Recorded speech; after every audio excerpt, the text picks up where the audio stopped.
विजय दिवस परेड से पहले रूस का यूक्रेन पर बहुत बड़ा हमला। खार्किव के पास यूक्रेनी ठिकानों पर बम वर्षा की गई है। रूस ने किंजल मिसाइल से हमलों को अंजाम दिया। MLRS से हमले में यूक्रेन को भारी नुकसान की खबर है। रूसी हमले में कई यूक्रेनी सैन्य अड्डे तबाह हो गए हैं। यूक्रेन के एनर्जी सेंटर पर भी हमला किया गया। ये तस्वीरें आपके सामने विजय दिवस से पहले की।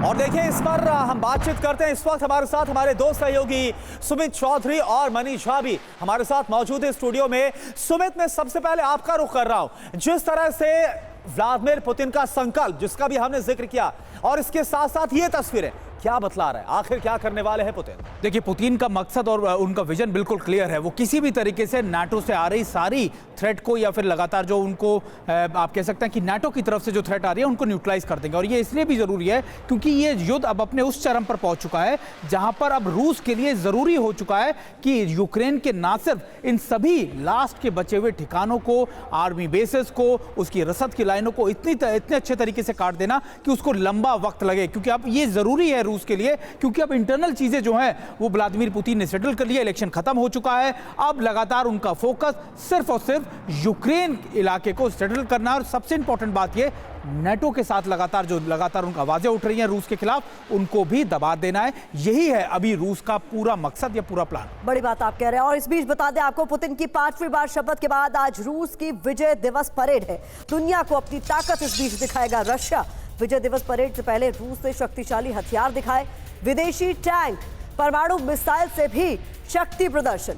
विजय दिवस पर बड़े ऐलान कर सकते हैं पुतिन, ऐसी भी जानकारी सामने आ रही है। तो इस वक्त ये सीधी तस्वीरें सामने आ रही है। रेड स्क्वायर पर विजय दिवस परेड होनी है और ये सीधी तस्वीरें आप तक हम पहुंचा रहे हैं। मनीष, बिल्कुल, देखिए, सबसे बड़ी बात यह है कि कितना कुछ बदल गया पिछले साल 9 मई 2023 में और इस साल 9 मई में। पिछले साल जब रूस ने यह विक्ट्री डे परेड आयोजित की थी तो उसमें बहुत कम संख्या में टैंक रखे गए थे। तब अमेरिका और पश्चिमी देशों ने कहा कि रूस के पास टैंक खत्म हो गए हैं, इसीलिए विक्ट्री डे में टैंक नहीं रखा गया था। लेकिन इस बार क्या हुआ?